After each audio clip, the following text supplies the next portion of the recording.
So before going into the deep insights, let me tell you what are the 5 practical tips that we are going to reflect on. So first is objective of the grievance facility, second is legal issues, third technical issues, fourth specific information, and fifth is the manner of raising the grievance. So let's start today's video.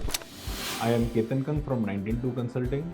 The first thing that the investors should understand is the objective of grievance facility being provided on the IEPFA portal. A lot of questions arise into the investor's mind when the claim is filed by a particular investor or the claimant on the IEPFA portal. These questions typically refer either to the legal issues faced by the investors or technical issues faced by the investors. In order to address these issues effectively and to guide the investors in the proper way, Investor Education and Protection Fund Authority has come up with a grievance cell or a grievance facility on the IEPFA portal itself. I repeat the basic principle: while raising the grievance, it is suggested that the investors should use the authentic IEPFA portal and not any other portal which claims to be approved or recognized by the IEPFA. IEPFA.gov.in is the only portal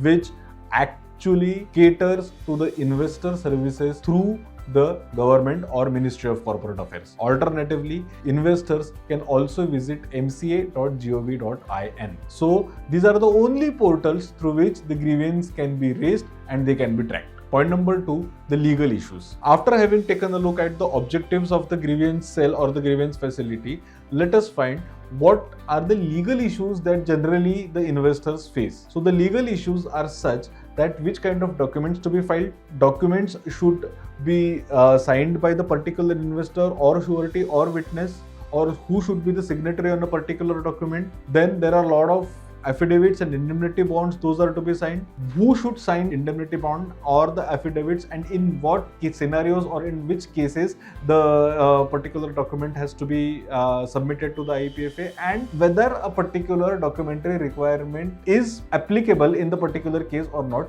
Such kind of legal issues or documentary issues, when the investors face these kind of issues, they can be raised up or taken up with the IEPFA support, and IEPFA authorities will support. So these kind of issues typically form under the legal or the documentary domain, which the investors can get the guidance from the IEPFA. Third is technical issues. IEPFA is, after all, a web-based system. There are a lot of technicalities involved while using the IEPFA portal. Normally, the claimants are senior citizens who are not typically tech savvy. So it is common that the investors face or the claimants face technical issues while using the IEPFA portal. With such kind of grievances or with such kind of issues, the investors can raise their technical grievances with the IEPFA and they can ask the solutions for the IEPFA authorities, and IEPFA authorities will support them, will provide them the solution, and once the solution is provided, that can facilitate the claim filing process, so to say. Fourth, specific information to be provided. So there are lots and lots of investors across India who file claim and who face such kind of issues and raise up their grievances. So the investors are requested to provide specific information in order to reclaim their shares, or investors are requested to provide specific information while raising their grievances, which will eventually help the IEPFA authorities or concerned persons to give a specific resolution to the queries raised or the grievances raised with I. In case the information is vague or generic in nature, then the resolution provided by the IEPFA may not up to the mark. So investors are requested to provide specific information while raising the grievance. And the fifth point is the manner in which grievance can be raised. So typically the grievance can be raised through 3 channels. First is phone call on the toll-free number which is being provided on the IEPFA portal. Secondly, grievance can be raised by writing an email on the email addresses by raising a ticket. So by raising a ticket, it means the IEPFA portal has a specific dedicated channel wherein the investor has to insert the exact details of the grievance raised.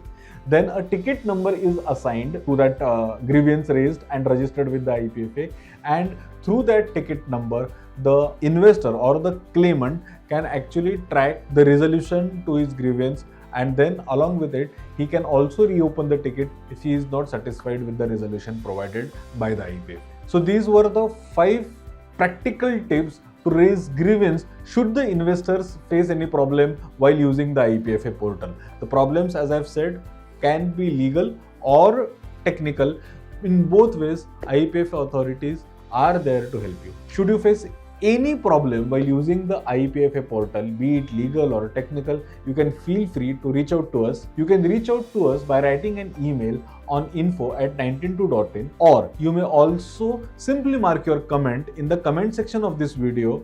We will be all the more happy to help. Till the time, this is Ketan Kank signing off. Thank you so much.